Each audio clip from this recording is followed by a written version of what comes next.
Good morning students. आज हम पढ़ेंगे विलयनों में अभिक्रियाओं की रस समीकरण मिति। विलयनों में अभिक्रियाओं की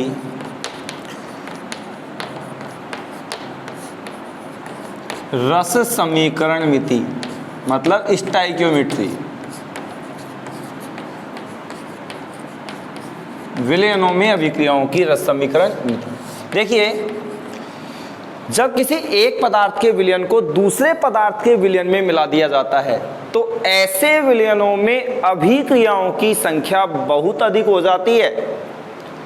ऐसे विलयनों का उपयोग करते समय रासायनिक गणनाओं का उपयोग किया जाता है तथा किसी विलयन के निश्चित आयतन में विलेय पदार्थ की मात्रा को किस प्रकार से ज्ञात किया जाए, इसके लिए कुछ इकाइयों का उपयोग किया जाता है, जिनमें मोलरता, मोललता, मोल अंश, द्रव्यमान प्रतिशतता प्रमुख है। एक बार फिर बोल दूं, जब किसी पदार्थ के विलयन को दूसरे पदार्थ के विलयन में मिलाया जाता है तो ऐसी विलयनों में अभिक्रियाओं की संख्या बहुत अधिक हो जाती है। ऐसे विलयनों का उपयोग करते समय रासायनिक गणनाओं का उपयोग किया जाता है तथा किसी विलयन के निश्चित आयतन में घुले हुए विलेय पदार्थ की मात्रा कितनी है उसे ज्ञात कैसे किया जाए, उसको ज्ञात करने के लिए हम विभिन्न इकाइयों का उपयोग करते हैं, जिनमें मोलरता, मोललता, मोल अंश आदि प्रमुख है। तो सबसे पहले हम बात करेंगे मोलरता की।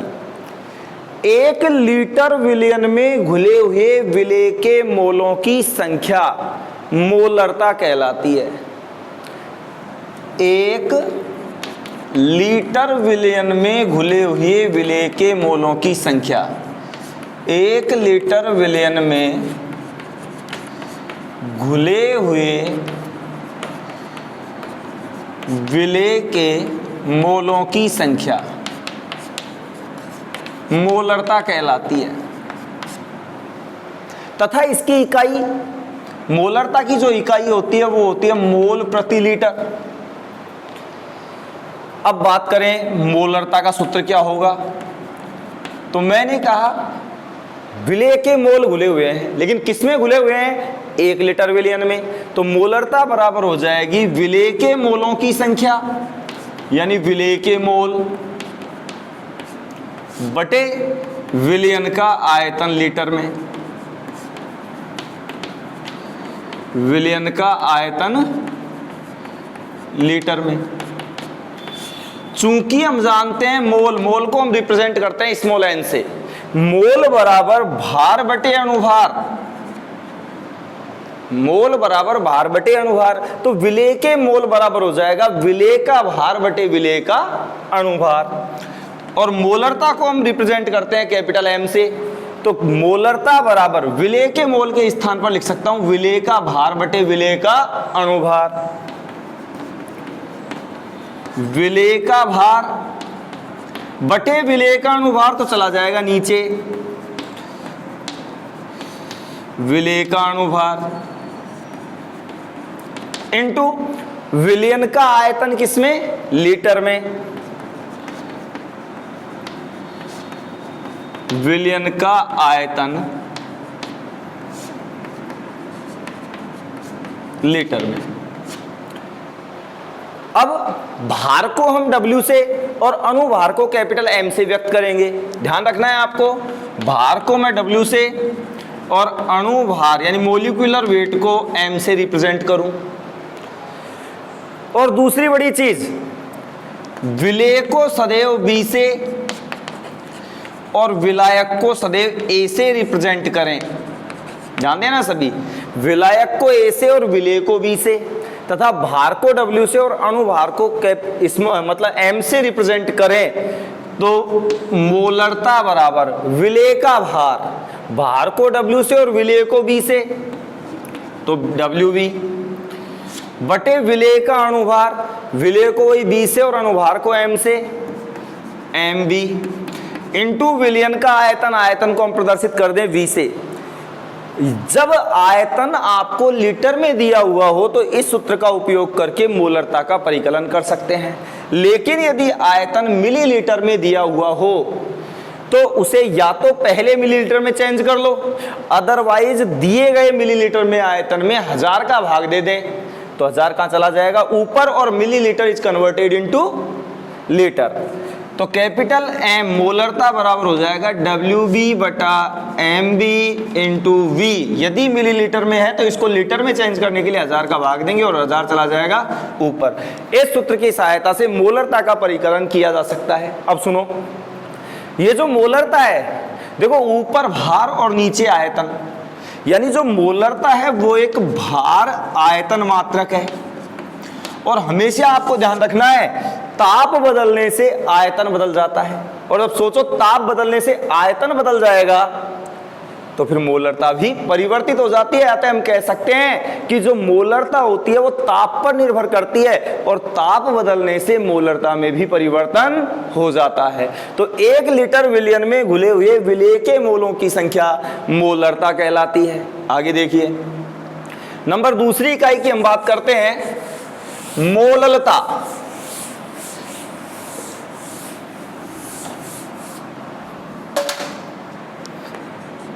मोललता इसे हम रिप्रेजेंट करेंगे स्मॉल m से। सबसे पहली बात करेंगे वो डेफिनेशन की। 1 किलोग्राम विलायक में घुले हुए विलेय के मोलों की संख्या। 1 किलोग्राम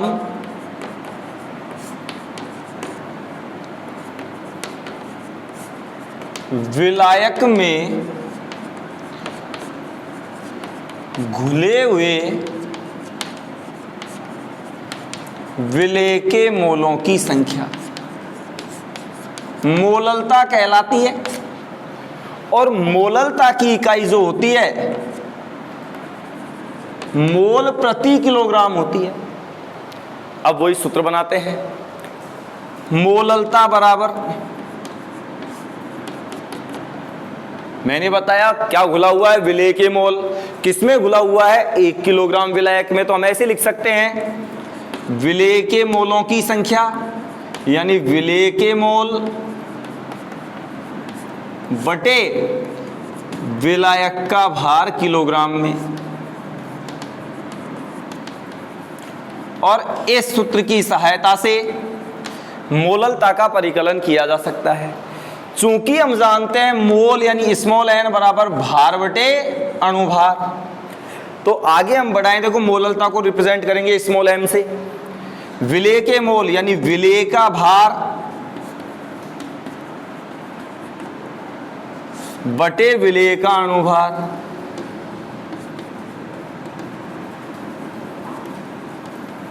गुणा नीचे ही क्या है विलायक का भार किलोग्राम में।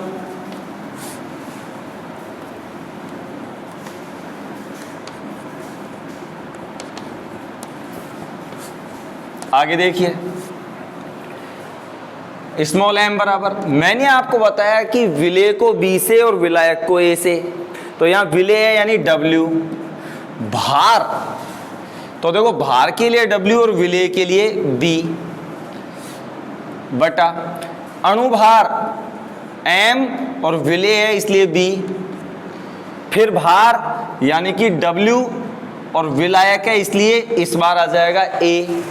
यदि किलोग्राम में विलायक की मात्रा दे रखी हो तो इस सूत्र का उपयोग कर लें, अब आपको पता चल गया होगा। और यदि विलायक की मात्रा ग्राम में दी हुई है तो फिर इसको 1000 से डिवाइड करके उसे किलोग्राम में चेंज कर देंगे। तो मोललता बराबर हो जाएगा WB बटा MB गुणा WA, और यदि ये ग्राम में दे रखा हो तो इसको किलोग्राम में बदलने के लिए 1000 का भाग दे दें और 1000 चला जाएगा ऊपर। इस सूत्र की सहायता से मोललता का परिकलन किया जा सकता है। मोललता की इकाई मोल प्रति किलोग्राम होती है। अब ध्यान देना, ऊपर भी भार और नीचे भी भार, इसका मतलब कह सकते हैं कि जो मोललता होती है वह एक भार मात्रक है और ताप परिवर्तन का भार पर कोई प्रभाव नहीं पड़ता है। अतः हम कह सकते हैं कि ताप परिवर्तन से मोललता अप्रभावित रहती है, अर्थात मोलरता ताप पर निर्भर नहीं करती। तो कंफर्म हो गया, मोलरता एक भार आयतन मात्रक है, अतः वह ताप पर निर्भर करती है, जबकि मोलरता एक भार मात्रक है जो ताप पर निर्भर नहीं करता है। यानी ताप बदलने से मोलरता अप्रभावित रहती है, इस पर कोई प्रभाव नहीं पड़ता है। इसके बाद में देखो एक न्यूमेरिकल करते हैं हम। क्वेश्चन है जैसे 4 ग्राम NaOH 250 ग्राम जल में घुला हुआ है, मोलरता ज्ञात करो।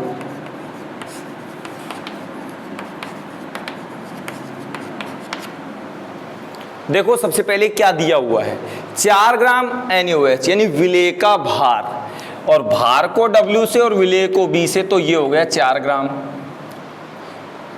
250 ग्राम जल में यानी विलायक, तो WA बराबर 250 ग्राम। मोलरता याद करो यानी स्मॉल m ये चाहता है। अब हमको मोलरता का सूत्र देखो, हम जानते हैं विलेय का भार बटे विलेय का अणुभार इंटू विलायक का भार किलोग्राम में, और यदि ग्राम में दे रखा हो तो इसको किलोग्राम में बदलने के लिए 1000 का भाग दे दो, 1000 चला जाएगा ऊपर। अब देखो हमारे पास WB है, WA है, हमारे पास क्या नहीं है, MB यानी विलेय का अणुभार, तो MB बराबर NaOH है, सोडियम का 23, ऑक्सीजन का 16 और हाइड्रोजन का 1 परमाणु द्रव्यमान, तो ये हुई 40 ग्राम प्रति मोल। तो विलेय का अणुभार हो गया 40 ग्राम प्रति मोल। अब मान रख दीजिए WB 4 ग्राम, चूंकि विलायक ग्राम में है तो 1000 से, MB विलेय का अणुभार 40 ग्राम प्रति मोल इंटू विलायक का भार 250 ग्राम। देखो ग्राम से ग्राम कैंसिल, सॉरी अब ग्राम है तो gram is converted into kilogram. बताओ क्यों? क्योंकि हमने भाग दे दिया कितने का, 1000 का, तो 1000 चला गया ऊपर और gram is converted into kilogram. तो देखो ग्राम से कट गया ग्राम। अब काटें, 4 ढाई 40, 1 0 से 1 0, 1 0 से 1 0, तो स्मॉल m बराबर हो गया 10/25। यहां तो रह गया प्रति मोल है तो ऊपर गया तो मोल, और किलोग्राम है तो प्रति किलोग्राम। अब 25 चौक 100 यानी 0.4, तो स्मॉल m बराबर 0.4 मोल प्रति किलोग्राम आंसर। तो कुल मिलाकर के अभी हमने पढ़ा मोलरता और मोललता। अब हम पढ़ते हैं अंत में मोल अंश। मोल अंश क्या होता है और इसे किस प्रकार से ज्ञात किया जाता है, देखते हैं।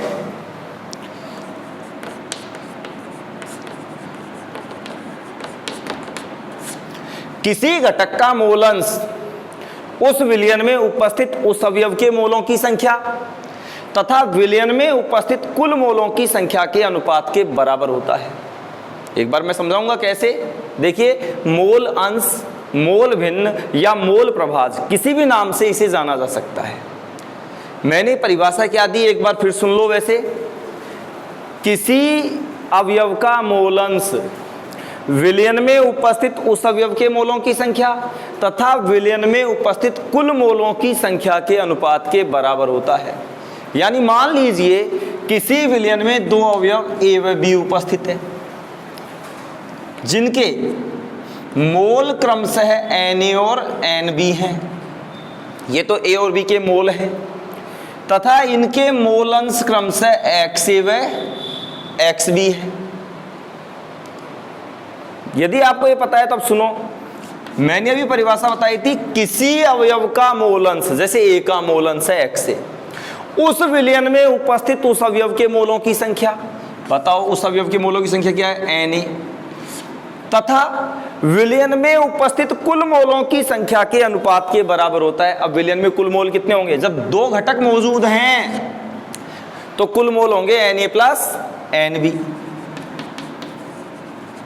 इसी प्रकार अब आपसे Xb निकलवाया जाए तो जिस घटक का मोल अंश आप ज्ञात करना चाहते हैं उसके मोलों की संख्या बटा कुल मोलों की संख्या, यानी कि Nb upon Na plus Nb।